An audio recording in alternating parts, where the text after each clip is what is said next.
be discussing time management.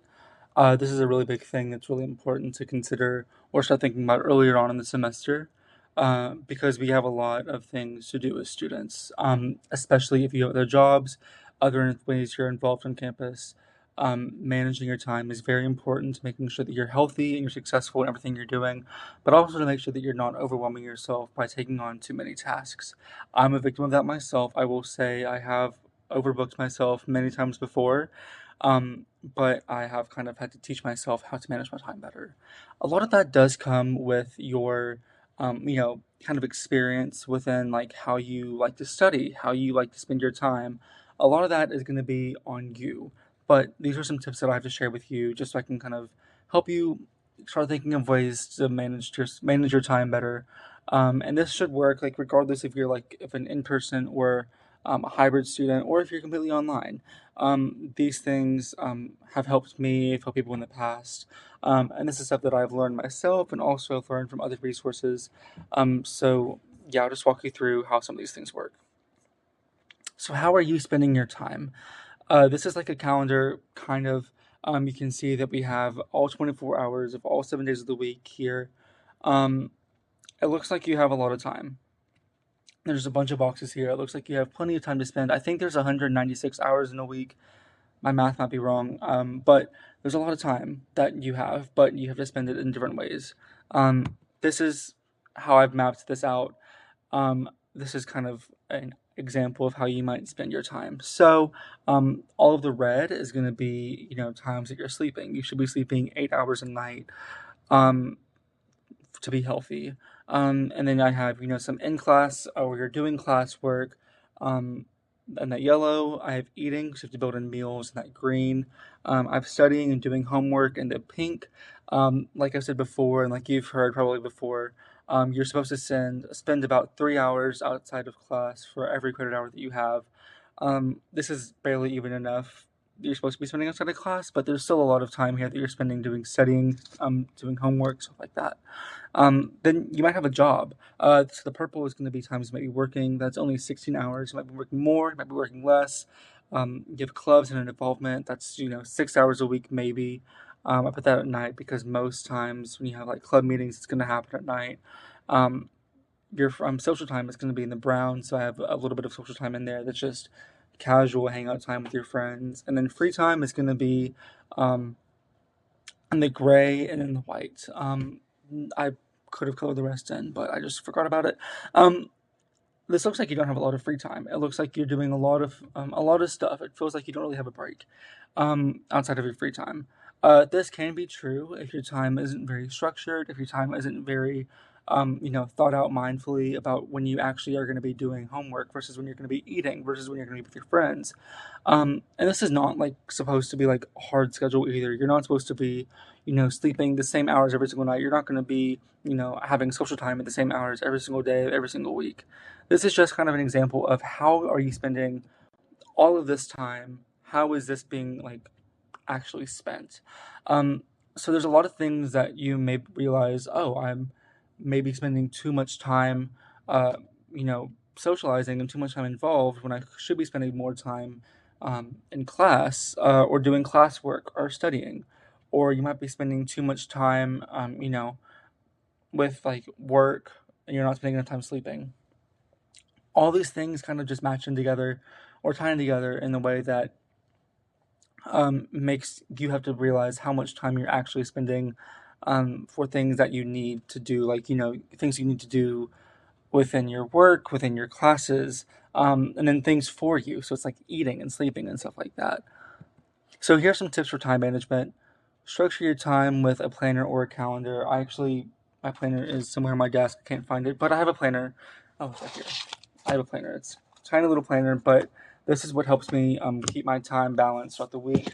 I write down at the beginning of every week, typically Sunday night or Saturday night, what I have to do throughout the week. So that could be, when I'm going to be going to class, when I have meetings, when I structure my time so I can keep track of what I have going on. And that way I know when I'm going to have free time, when I'm going to have time to study, when I'm going to have time to sleep because if I don't write things down, I'm going to forget. I'm that kind of person. It helps me to have a visualization of what I need to do, um, basically at each hour of every day. Number two, don't overbook yourself and schedule time for yourself. So if you overbook yourself, you're doing too much stuff, you're way too involved, you're going to lose out on time for your own self care. And self care is very important. Um, Even though you are a student and you are wanting to kind of have fun in college, what matters the most is your health and your safety and everything about, if you don't sleep enough, that's going to cause you to be tired, which is going to cause your performance in your classes to be a little bit less. If you're not eating healthy, then you're going to feel, sick or kind of groggy. So it's important that you take care of yourself and you don't overbook yourself because the first thing that gets cut typically whenever you overbook yourself is time for yourself. So it's very important that you make sure that you schedule time that is dedicated to you so that you don't feel super tired or overwhelmed and also not sick or anything like that. Then prioritize yourself, but don't neglect other obligations. This kind of ties into number two. If you spend too much time, with your own self care, then you may start cutting areas that are also important. So if you spend enough time, I like to have rot time. I like to lay in my bed for like 3 hours a day, just because it helps me kind of decompress after my days because my days can be very busy. But if I were to do that for like 4 or 5 hours, that's cutting into time that I could be spending doing homework. I could be spending that doing something more productive. But that's not kind of trying to discount the fact that I like having my time to be in my bed. So it's important that you recognize that you have to take care of yourself, but if you put too much time or you take too much time away from your other priorities and your other obligations, then it's going to cause other effects. Just like if you were to put too much time into your obligations and not enough time for you. So it's important to remember the balance. The balance is very important because if you don't have a good balance in your own personal life and then in everything else, then that can cause you to feel stressed. You're kind of bummed out. So that's also why I like to emphasize the planner. If you schedule time for yourself and also time for your other obligations, things will feel a lot easier. And this goes back into what I was talking about at the very beginning. You need to make sure that you understand that like you need to balance your time, and a lot of that balancing comes from stuff you experience and stuff you learn about yourself. You need to understand that a lot of what you do out of college, even though there's resources for you and even though it's helpful, a lot of it is up to you as well. So like if you want to get involved, that's on you. You have to reach out and do that. If you want to be successful in a class, a lot of that initiative is up to you. So making sure that you are willing to learn about yourself and learn what helps you succeed with your own time management and with your own balance. That's also very important. So here's some tips for studying. This is the way that I study. I don't think this is like this may be copied from somewhere. I don't think I copied it because I just kind of made this list up last year for myself so I can keep track of it and also talk about it. I hope it's not like plagiarized, but this is like the big four things that I like to do whenever I study: itemize, organize, prioritize, and finalize. So itemize, I make a to-do list of everything I need to do um, when it's due. So if it's like I'm working on a Monday night, I'm gonna make a list of everything I have to do for the entire week. Organize, determine which assignments and or tests or things I'm doing or studying for are worth more points or require more time for me to study for, or whatever is due soonest. So, oh, that actually comes next. Sorry, but by determining what's going to take more out of me, what's going to take more time for me to do. It's going to take a lot more time for me to write a 5-page paper than it is for me to watch a 30-minute lecture online. So ideally, I'd work on the paper a little bit first, and then I would go back to the online lecture. That way, I don't push off the paper until the very end of the week or whenever, like prior to the deadline. Um, by prioritizing, I'm going to be able to complete my priority assignments and then study using the Pomodoro technique. So the Pomodoro technique is going to be very important if you're one of those people who just cannot sit down and study for hours and hours on end. Um, it kind of the way it works, you have like a certain period of time where you're actively studying and doing work, and then a period of time where you take a break, and it kind of flips back and forth.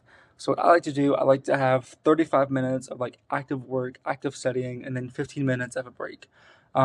So in that 35 minutes, I'm not doing anything else except I'm locked in. I'm doing my stuff, and then for the 15 minutes, I can be on my phone. I can be doing anything but the work. Um, if I'm taking a break, then I can't even look at my assignment. I have to wait until the break is over. That helps me stay more focused because I know that I'm going to be able to have a break. And if I'm on my phone constantly while I'm studying, I'm going to want to be on my phone more often. And I'm not going to be putting everything into my assignment like I should be. And then checking things off as I go. That just kind of, it says what it says. I'm going to be checking the list off and getting things done when they're done. Um, and I want to go back to the prioritize for a second. Alternate which assignments I do. I don't want to spend too much time on a single class unless I have to. But I feel like if I, switch back and forth between the classes and I'm able to, stay on top of all my classes at the same time, and I'm also not going to be ignoring certain classes while I'm putting too much into other classes. Sometimes you have to put more into some classes than others. Sometimes your classes are going to require more out of you. Sometimes it'll be more difficult. But if you kind of, flip flop with the way you are studying, the way you're, the classes you're studying for, at least for me, it helps me not feel so overwhelmed with my assignments and stuff. Hopefully, all that stuff was helpful. I will maybe like also know an email basically with that exact same type of like study habits and stuff if that's helpful for you all, but that's basically everything I have for time management and studying. The big thing I want you to remember and kind of take from this is that learning how to balance your time and learning how to manage it takes work and it takes time. These tips is what helps me. It may not be very helpful for you, but hopefully it helps you kind of guide yourself in a direction to where you could take something that can actually be useful for yourself. Um, Everybody studies differently. Everybody learns differently. Everyone balances their time differently. So the different ways that you learn, different ways that you go about this is going to be, it's probably not going to be the exact same as myself. But this is just supposed to kind of set you up for thinking about ways that you can begin to learn how to study, learn how to balance your time, learn how to build a planner, stuff like that. Again, hopefully this was helpful.